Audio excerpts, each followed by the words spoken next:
Стресот е еден од најголемите непријатели на срцето. Долготрајниот стрес може да доведе до висок крвен притисок, воспаленија и други состојби кои го загрозуваат срцевото здравје. Затоа важно е да се најдат начини за справување со него.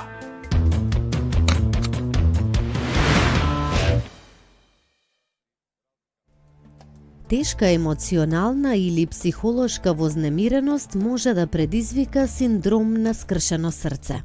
Без оглед дали станува збор за раскинување на романтична врска, предавство од личност за која верувавте дека ви е пријател или непредвидливо травматично искуство, секој има доживеано болно чувство што може да предизвика скршено срце.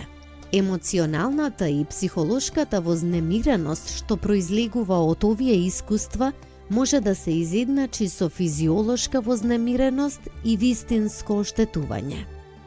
Тоа е едно современо име на една кардиомиопатија која се должи на зголемени стресни состојби, како во смисол на физички, така и во смисол на емоционален и психолошки стрес, и за прв пат е опишана во 1990 година од јапанецот Сато, кој го дава и името на оваа кардиомиопатија, и Такоцубо кардиомиопатија го носи името по еден сат кој се користел за ловење на октоподи и јастози, како што е опишано. Стресот влијае на нарушувањето на состојбата на кардиоваскуларниот систем не само директно, туку и индиректно. Стресот влијае, како што влијаат и бројни други фактори.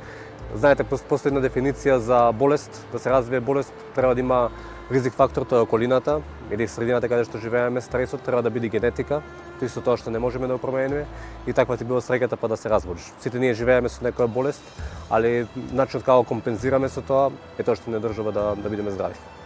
Многу студии покажуваат дека луѓето кои што се под големо ниво на стрес често посегнуваат по нездрави навики, пушење и прекумерен внес на алкохол со цел да го намалат стресот. Кога доживуваме вознемиреност, психолошки или емоционално, тоа го активира истиот дел од мозокот кој реагира на физичка повреда со физичка болка. Емоционалната болка се чувствува физички. Кршењето на срцето предизвикува физичка болка. Целата состојба започнува со нагло губење на снагата на левата комора, која представува главна пумпна единица на срцето и го исхранува целиот организам. Кога оваа пумпа нема доволно сила да испорача онолку кислород колку на организмот му е потребно, пациентите почнуваат да ги чувствуваат симптомите. Карактеристично за ова е дека во неколку дена многу брзо се развиваат симптомите на оваа срцева слабост, и тие се поделени спрема симптомите кои се јавуваат. Едната е, например, силна градна болка како резултат на слаба исхранение на самото срце, значи може да имитира многу други диагностичко диферентни состојби во организмот, како што е акутен срцев удар, акутен коронарен синдром, ангина пектори, стабилна, нестабилна, дисфагии, гастрични проблеми, и сето тоа отежнува диагностиката, и до сега е многу проблематично, било многу проблематично да се постави точна диагноза. Дури и искусните лекари ја превидувале оваа можност.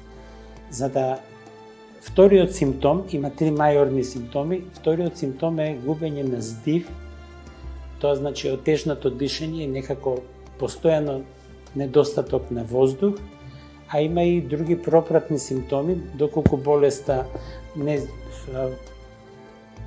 пациентот, ќе кажам, единката која ги има овие тегови не побара адекватна лекарска помош, може да се развива и чувство на забрзана работа на срцето, палпитации, силно удирање на срцето, некој пат аритми, некој пат се јавуваат тромбози како компликација, а ретко, но сепак може да се јави и смрт.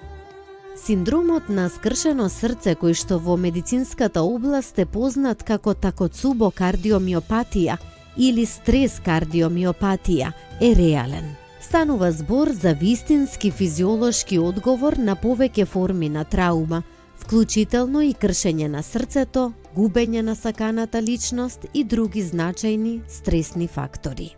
Во некои ретки случаи скршеното срце може да биде фатално. И мажите и жените можат да доживеат стрес кардиомиопатија, но според истражувањата оваа состојба им била диагностицирана на повеќето жени. Најчесто се јавува кај женскиот пол.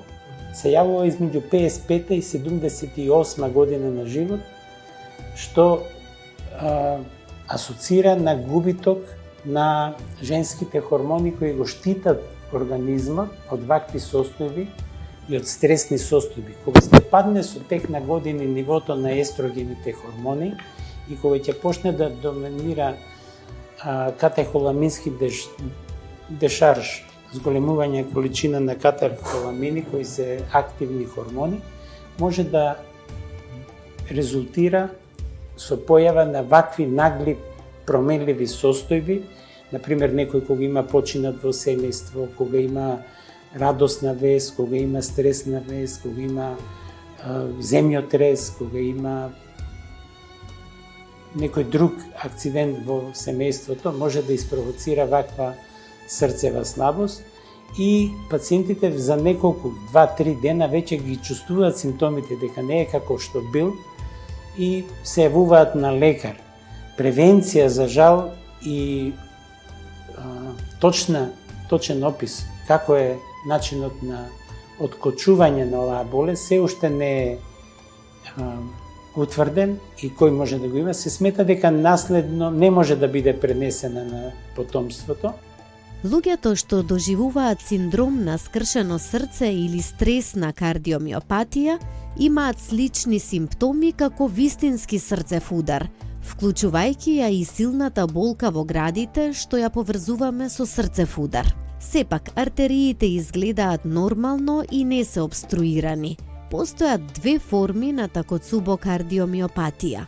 Примарниот тип е предизвикан од емоционална вознемиреност, а секундарната форма е предизвикана од физичка повреда или стрес, како што е голема физичка траума или некоја болест. 80% се јавуваат поради појава на силна градна болка, која имитира акутен срцев удар. И тоа може да ги занесе и самите лекари, без разлика од примерно секундарна, терцијарна здравствена заштита, бидејќи приземање на кардиолошки биомаркери, значи ензими кои укажуваат на срцево страдање и приправање на рутински прегледи како што е ЕКГ или ехокардиограм кај диференцијална диагностика, ќе укаже на тоа дека веќе имаме знаци кои бараат понатамошно доиследување. Стресот често излегува од контрола, па дури понекогаш е тешко да се управува со него. Практиките како што се медитација, длабоко дишење и мали паузи во текот на денот може да ви помогнат да управувате со стресот. Еден од начините на кои што можете да го следите стресот е преку отчукувањата на срцето.